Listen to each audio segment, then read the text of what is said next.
সায়েন্সৰ অধ্যায় 14 তাৰ page number 193 ত এটা প্ৰশ্ন আছে যে আমাৰ পৃথিৱীৰ বায়ুমণ্ডল শুক্ৰ আৰু মংগল গ্ৰহৰ বায়ুমণ্ডলৰ মাজত পাৰ্থক্য কেনে ধৰণৰ এই আনসাৰটো হ'ব পৃথিৱীৰ বায়ুমণ্ডলত নাইট্ৰজেন অক্সিজেন কাৰ্বন ডাই অক্সাইড জলীয় বাষ্পৰ লগত অন্যান্য গেছ মিহলি হৈ থাকে এই গেছসমূহে জীৱবিলাকৰ জীৱন ধাৰণত সহায় কৰে কিন্তু শুক্ৰ আৰু মংগল গ্ৰহৰ বায়ুমণ্ডলে জীৱন ধাৰণত সহায় নকৰে কিয়নো ইহতৰ বায়ুমণ্ডলত প্ৰায় 95 ৰ পৰা 97% কাৰ্বন ডাই অক্সাইড থাকে এটো হল এই এক নম্বৰ আনসাৰ দুই নম্বৰ প্ৰশ্নটো আছে যে বায়ুমণ্ডলে এখন কম্বলৰ দৰে কেনেকৈ কাম কৰে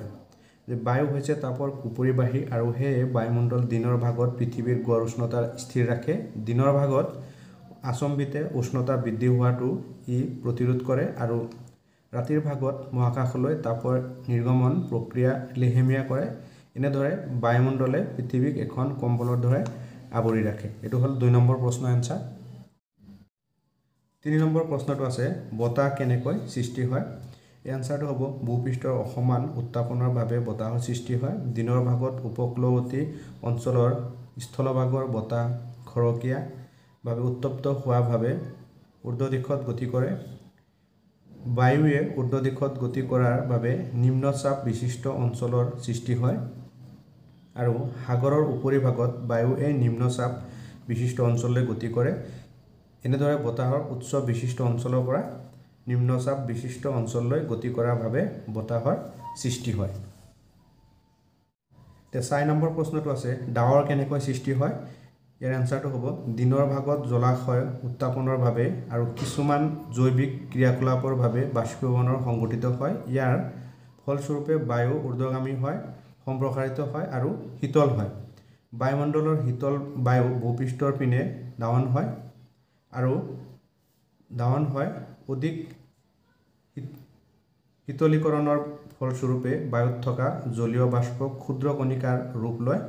ঘনীভৱনৰ বাবে এই ক্ষুদ্ৰ কণিকাবোৰে ডাঙৰ হ'বলৈ ধৰে আৰু এনে ধৰণে ডাৱৰৰ সৃষ্টি হয় এটো হল 4 নম্বৰৰ আনসাৰ 5 নম্বৰ প্ৰশ্নটো আছে বায়ু প্ৰদূষণ সৃষ্টি কৰা যিকোনো তিনিটা কাৰ্যকলাপৰ তালিকা প্ৰস্তুত কৰা এই আনসাৰটো হ'ব মানুহৰ নিম্নোক্ত ক্ৰিয়াকলাপৰ তিনিটা বায়ু প্ৰদূষণৰ সৃষ্টি কৰে এক নম্বৰ ঘৰ আৰু কাৰখানাত কাঠ আৰু কয়লা দহন ঘৰ বা কাৰখানাত কাঠ আৰু কয়লা জ্বলালে কি হয় বায়ু প্ৰদূষণ হয় আৰু দুই নম্বৰত লিখিবা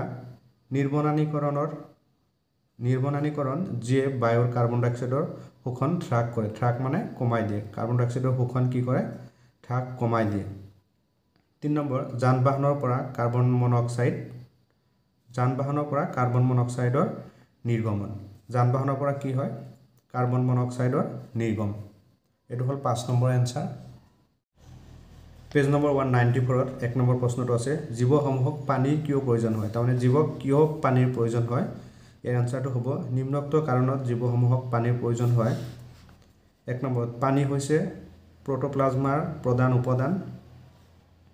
দুই নম্বৰ উদ্ভিদৰ ক্ষেত্ৰত দ্ৰাৱক পানীৰ জৰিয়তে খনিজ লৱণবোৰ এটা অংশৰ পৰা অন্য এটা অংশলৈ পৰিবাহিত হয় 3 নম্বৰ অপচনটো লিখিবা ভালেমান বিপাকীয় বিক্ৰিয়াত পানীয়ে বিক্ৰিয়ক হিচাপে প্ৰক্ৰিয়া কৰে 4 নম্বৰ আলেখ সংশ্লেষণৰ সময়ছোৱাত পানীয়ে অক্সিজেন মুক্ত কৰে 5 নম্বৰটো হল দৈৰ্ঘ্য বৃদ্ধিৰ দশাত কোষৰ বৃদ্ধি পানীৰ শোষণৰ ওপৰত নিৰ্ভৰ কৰে আৰু 6 নম্বৰটো হল জীৱৰ ক্ষেত্ৰত পানীয়ে উষ্ণতা প্ৰশমক হিচাপে ক্ৰিয়া কৰে এটো হল 1 নম্বৰ প্ৰশ্নৰ আনসাৰ 2 নম্বৰ প্ৰশ্নটো আছে নগৰ মহানগৰ গাঁও অঞ্চলৰ নিৰ্মল পানীৰ উৎস কি তুমি ক'ত বাস কৰা যে নগৰ মহানগৰ গাঁও অঞ্চলৰ নিৰ্মল পানীৰ প্ৰধান উৎস হৈছে নদী কুঁৱা আৰু নলীনাদ মই নগৰ মহানগৰ গাঁৱত বাস কৰোঁ ইয়াত প্ৰতিজনৰ কাৰণে বেলেগ বেলেগ হ'ব এতিয়া আমি 3 নম্বৰ প্ৰশ্নটো চাওঁ 3 নম্বৰ প্ৰশ্নটো আছে কি কাৰ্যকলাপৰ বাবে পানী প্ৰদূষণ হ'ব পাৰে ইয়াৰ আনসাৰ হ'ব পানী প্ৰদূষণৰ কাৰণসমূহ হল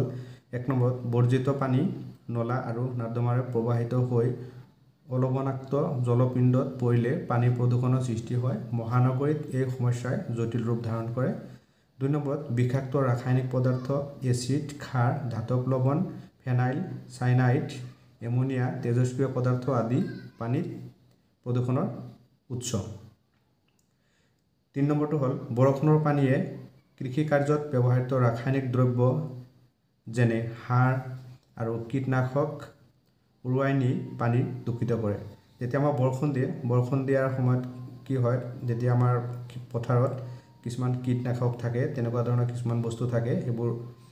বৰষুণ দিয়াৰ ফলত কি হয় এইবোৰ মৰি যায় এইবোৰৰ পৰা কি হয় পানী দূষিত হয় মানে প্ৰদূষণৰ উৎস আৰু এইটোৱে তাৰপিছত 4 নম্বৰটো লিখিবা দৌতকৰণ আৰু পৰিষ্কাৰণতৰ ব্যৱহাৰ সাংশ্লেষিক অপৰজনকে ফেন সৃষ্টি কৰি পানী দূষিত কৰে মানে কি কৈছে দৌতকৰণ আৰু পৰিষ্কাৰকৰণৰ ব্যৱহাৰ সংশ্লেষিক অপমাৰ্জনকে ফেন সৃষ্টি কৰি পানী দূষিত কৰে আৰু 5 নম্বৰত লিখিবা ড্ৰিলিং আৰু পৰিবহনৰ সময়ত তেল মিশ্ৰিত হৈ সাগৰৰ পানীত দূষিত হয় যে ড্ৰিলিং আৰু পৰিবহনৰ সময়ত তেল মিশ্ৰিত হৈ সাগৰৰ পানী প্ৰদূষিত হয় এটো হ'ল 3 নম্বৰ প্ৰশ্নৰ এনসাৰ